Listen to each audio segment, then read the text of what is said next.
It's not the first time in Formula One history that teams have borrowed ideas from each other, but Red Bull's concept seems to be their magic formula.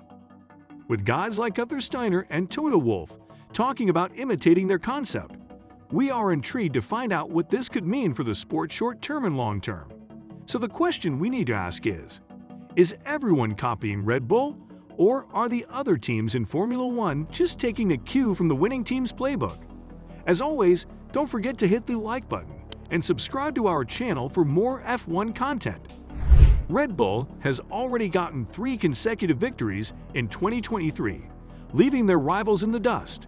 Max Verstappen, the Dutch wonderkind, has been in stunning form, claiming 2 wins and even managing to finish second in Saudi Arabia after starting from the 15th position. Meanwhile, Sergio Perez, his teammate, cruised to a comfortable win. It's clear that Red Bull is the team to beat this season, and everyone else is playing catch-up. When it comes to innovation, few teams have been as successful as Red Bull, and they can thank their engineers with Adrian Newey in the front for that. Their downwash approach has become a hot topic in the world of racing, generating both enthusiasm and envy from other teams.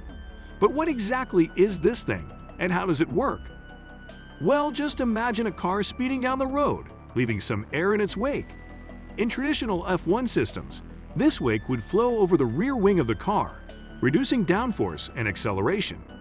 But this concept works differently. By moving the air from the front wings of the car to the rear edge of the lower deck, a strong wind is created, which accelerates the flow of air under the car. This creates more downforce, which gives the car faster cornering capabilities and more dynamic torque. Now you might be wondering, there have to be some downsides to this, right? Well, let's see. The increased downforce can put a lot of stress on the car's tires, and the design doesn't work well in bad weather conditions, which can make overtaking a bit difficult. However, despite these shortcomings, this idea of Red Bull's has proven to be a game changer for their team. So how did they come up with this brilliant idea? According to one of their representatives, it was a process of trial and error. They explained, "We were constantly trying new ideas, and it was just one of many we tried. But it turned out to be the most effective, so we kept refining it." Red Bull's RB19 is a prime example of the new spirit that drives Formula One forward. But as other teams start incorporating similar concepts into their designs, it raises the question: will the game become a pseudo-competition? Which of the other teams on the grid are trying to copy Red Bull? And what can this mean for innovation and competitiveness? Let's find out. Dilemma of Mercedes.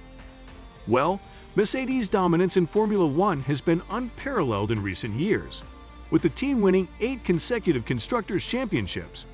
But the team is now facing a new challenge with Red Bull's concept, which has the ability to change the sport. As a result, Mercedes is struggling to catch up, and their latest attempt at trying to innovate, the Zero Pod, has failed to deliver the expected results. The Zero Pod concept requires space between the side pods and the undercarriage, which was intended to improve airflow and provide more downforce. But since it didn't live up to its hype, the team has decided to change direction and focus on improving the car's side pods instead. According to Mercedes representatives, the new concept will include more in-depth changes than just the side pods. The team will need to adjust the layout window and cart height to fully optimize the new layout. It's a risky move, but one the team hopes will pay off in the long run. Now there's another option on the table, which Mercedes is seriously considering. You guessed it, it's borrowing some of Red Bull's downwash ideas. While Mercedes has always prided itself on being an innovator and not a follower, the team is starting to feel pressure to catch up with Red Bull's performance. And however uncomfortable they may be with the idea of ripping off their rivals, they are aware that it might be necessary to remain competitive in the game.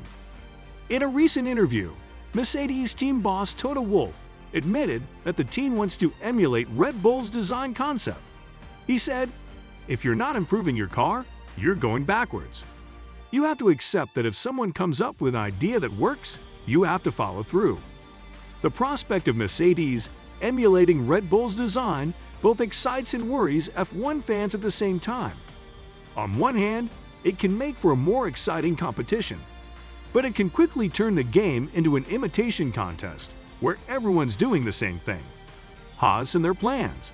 It's not just Mercedes who are interested in this approach. Gunther Steiner, the team principal of Haas, has spilled the beans about their desperate attempt to close the gap with the championship leaders Red Bull. Haas, who have been relying on buying parts directly from Ferrari since their entry into F1 in 2016, is now pinning their hopes on cloning Red Bull's designs to narrow the gap. Steiner, in an interview with Motorsport, acknowledged the challenge ahead but remained hopeful. "I would say the rules work," said Steiner. "Obviously, at the moment, Red Bull has an advantage, but I wouldn't say they'll keep that advantage now for the next 20 races.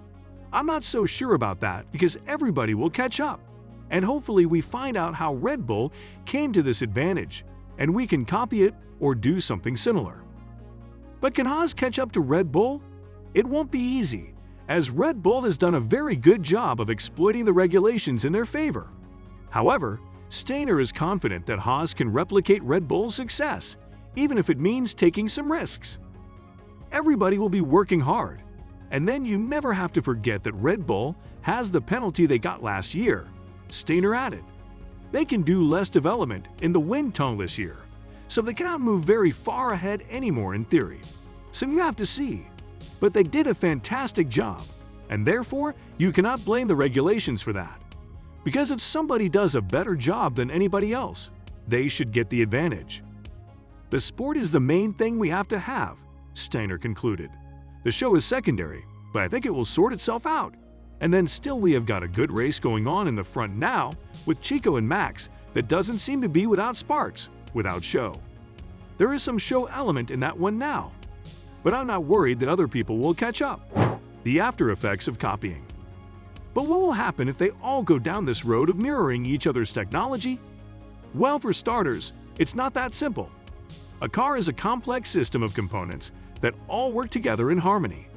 Changing one part can have unexpected effects on the rest of the car, leading to unforeseen problems on the track. And even if a team manages to replicate another team's design, they still have to fine-tune it to their specific car and driver, which can be a Herculean task. Sure, Red Bull has been dominant in recent years, but their design is unique to their car and their team. Copying it blindly, without considering the nuances of one's own car and driver, could lead to disastrous outcomes.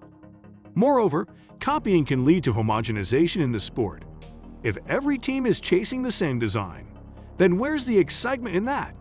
Innovation is what makes Formula One exciting and unpredictable, and teams should be encouraged to develop their own unique approaches to aerodynamics. The former F1 engineer Mark Preston has said, "Copying can sometimes lead to stagnation and a lack of innovation. And without innovation, the sport would become stale and predictable." So what do you think? Is the downwash concept taking away the potential for new innovations in the sport? Will Red Bull continue their dominance in Formula One? Or will other teams catch up and give them a run for their money? Let us know your thoughts in the comments below. And as always, don't forget to like and subscribe for more Formula One content.